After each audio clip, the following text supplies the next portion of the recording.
Quais são os sintomas típicos? Sibilância, dispneia, tosse, opressão torácica, pioram no período noturno, variam em tempo e intensidade. Sintomas são desencadeados por um gatilho como exercício físico. Só para a gente resumir e não esquecer desses sintomas aí, com a anamnese, eu aumento o valor preditivo positivo para asma, tá bom? Com uma anamnese bem feita. Alguns sintomas que diminuem o valor preditivo positivo de asma, né?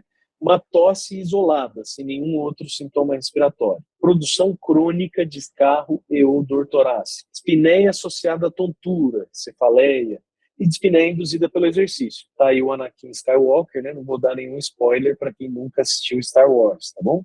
A gente entender aí os sintomas que nos desapontam, que diminuem o valor preditivo para asma. E os steps de tratamento da asma, pessoal, atualizados de acordo com o novo GINA. Step 1, eu vou utilizar corticosteroide inalatório, sempre que utilizar aí um beta de curta duração. Essa recomendação entrou no novo GINA. Então, sempre utilizar o corticosteroide inalatório, tá certo?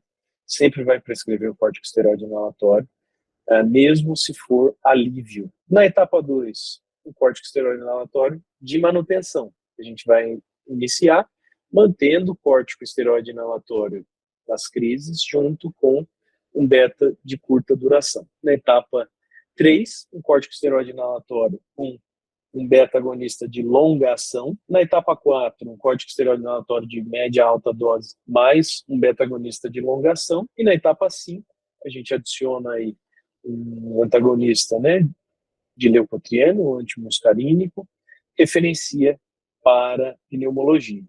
É importante a gente saber, no manejo do tratamento, o que eu preciso fazer para progredir de uma etapa a outra. A gente vai detalhar aqui para vocês, né? O manejo do tratamento é muito importante o diagnóstico clínico, lembra disso, a espirometria é confirmatória, né? A gente vai avaliar a função pulmonar. Já posso iniciar o tratamento com diagnóstico clínico e avalio a espirometria a posteriori. Verifico a técnica inalatória dos medicamentos. Aqui um ponto muito importante, pessoal. O paciente precisa utilizar o medicamento inalatório na nossa frente, para a gente avaliar a técnica de uso correto, considerando, inclusive, a preferência do indivíduo e avaliar o tratamento rotineiramente, ajustar também com frequência, tá bom? Pelo menos a cada 3 meses, né, a gente vai avaliar o tratamento do paciente, principalmente no início, em períodos de sazonalidade de vírus respiratórios, como outono e inverno. Mas sempre antes de eu mudar um step, eu tenho que fazer uma reconciliação medicamentosa. Eu tenho que verificar como o paciente utiliza o dispositivo inalatório e com que frequência que ele está utilizando esse dispositivo. Então, por exemplo, eu peço para o paciente utilizar o dispositivo na minha frente. Ele coloca na boca o dispositivo, né, e aspira o medicamento. É o ideal, pessoal? Não é o ideal, né? O que seria o ideal? O paciente manter uma distância, né, de pelo menos um palmo da boca, agitar primeiro a solução para homogeneizar, né?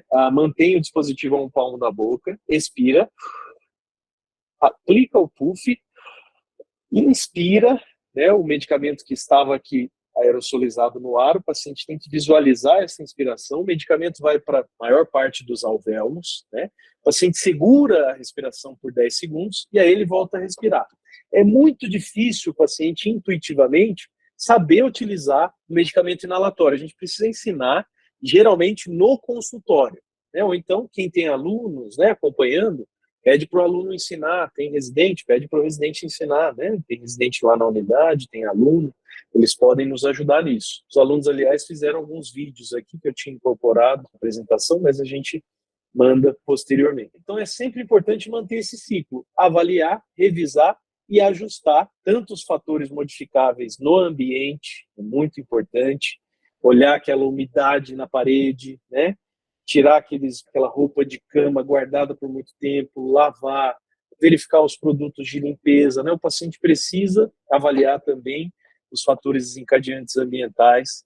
A gente vai utilizar o medicamento, né, na menor frequência possível, na menor dose possível, que traga benefício ao paciente, sem manter esse paciente com sintomas. Então, ele precisa ver valor mesmo no tratamento. E a gente pede retorno a cada 3 meses para poder ajustar, fazer o step up ou step down, se ele tem um bom ajuste do tratamento. Se ele não tem um bom controle, eu já ensinei vocês a avaliar o controle, né? Aquelas 4 perguntas. Se ele não tem um bom controle, a gente vai fazer o step up. Se ele tem um bom controle, a gente pode considerar fazer o step down dos medicamentos, tá bom?